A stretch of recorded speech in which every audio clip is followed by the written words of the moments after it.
دادستانی ولایت ختلان به تحقیق مرگ یک سرباز در ناحیه خراسان آغاز کرده است که به گفته فرماندهانش خودکشی کرده است.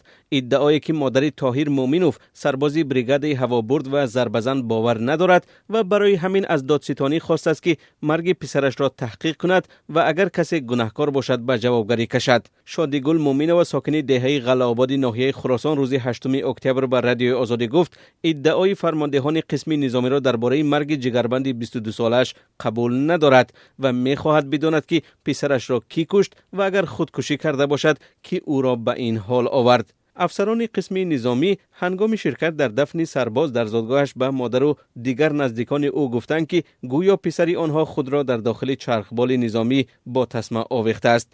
مادر طاهر مومنوف چندین سوال دارد که می‌خواهد مقامات انتظامی و دادستانی به آنها پاسخ درست و دقیق بدهند. او میگوید در درون یک چرخبال حربی کهنه شده که تنها برای تمرین بوده است گویا خود را آویخته است. بلندی داخل چرخبال برابر به قد آدم است. آدم آویزان نمی شود. وقتی من رفتم و این همه را پرسیدم سربازان به یکدیگر نگاه میکردند و کسی چیزی نمی گفت. در دادستانی حربی ولایت ختلان به رادیو آزادی گفتند که تحقیق مرگ طاهر مومنوف را آغاز کردند. دیگر مقامات رسمی تا حال درباره مرگ طاهر مومنوف چیزی نگفتند. فاجعه به گفته مادرش روز 25 سپتامبر امسال روی داده است. مادر طاهر مومنوف میگوید پسرش چند روز پیش از حادثه برای چند روز رخصتی گرفته به خانه آمده بود.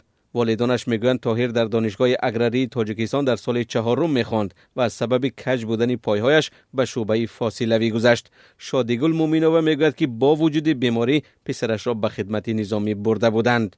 مرگ سربازان تاجیک در صف نیروهای مسلح تاجیکستان حادثه نو نیست. در گذشته هم خودکشی سربازان و یا در نتیجه تصادف و مناقشه به هلاکت رسیدن آنها مشاهده شده است.